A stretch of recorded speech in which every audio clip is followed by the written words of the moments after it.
Hi all, welcome to football arena. ഇന്നലെ നടന്ന world കപ്പിന്റെ ഫൈനൽ മത്സരത്തിൽ എതിരില്ലാത്ത ഒരു ഗോളിനാണ് അർജന്റീനയെ സ്പെയിൻ പരാജയപ്പെടുത്തിയത്. ഈ മത്സരത്തിൽ പകരക്കാരന്റെ വേഷത്തിൽ ഇറങ്ങിയ നിക്കോ വില്യംസ് നല്ല രൂപത്തിൽ കളിച്ചിരുന്നു. അതായത് ഫെറാൻ ടോറസിന്റെ വിജയ ഗോളിന് അസിസ്റ്റ് നൽകിയത് നിക്കോ വില്യംസ് ആണ്. ഒരു തകർപ്പൻ ഹെഡർ ആയിരുന്നു അത്. മാത്രമല്ല നിക്കോ വില്യംസ് ഒരു ഗോൾ കൂടി നേടിയിരുന്നു, പക്ഷെ അത് റഫറി ഫൗൾ വിധിച്ചുകൊണ്ട് നിഷേധിച്ചു എന്നുള്ളതാണ്. ഈ മത്സര ശേഷം ബ്രസീലിനെ കുറിച്ചും അതുപോലെ തന്നെ നെയ്മർ ജൂനിയറെ കുറിച്ചും നിക്കോ വില്യംസ് സംസാരിച്ചിട്ടുണ്ട്. അതായത് നെയ്മർ തൻ്റെ ഐഡോളാണ്, അദ്ദേഹം ഈ മത്സരം കണ്ടിട്ടുണ്ടാകും എന്ന് ഞാൻ പ്രതീക്ഷിക്കുന്നു, ഈ വേൾഡ് കപ്പ് താൻ നെയ്മർക്ക് സമർപ്പിക്കുന്നു എന്നാണ് നിക്കോ വില്യംസ് പറഞ്ഞിട്ടുള്ളത്. അദ്ദേഹത്തിൻ്റെ വാക്കുകൾ ഇങ്ങനെയാണ്: ബ്രസീലിനോട് ഞാൻ ഒരു ബിഗ് ഹലോ പറയുന്നു.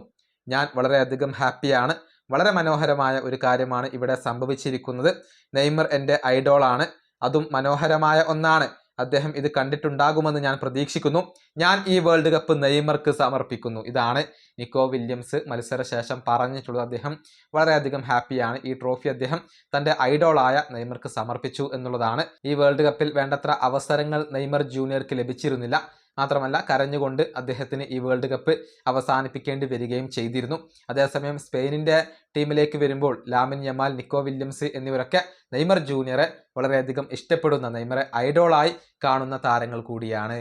ഈ വീഡിയോ അവസാനിപ്പിക്കുന്നു. അടുത്ത ടീമായി കാണാം.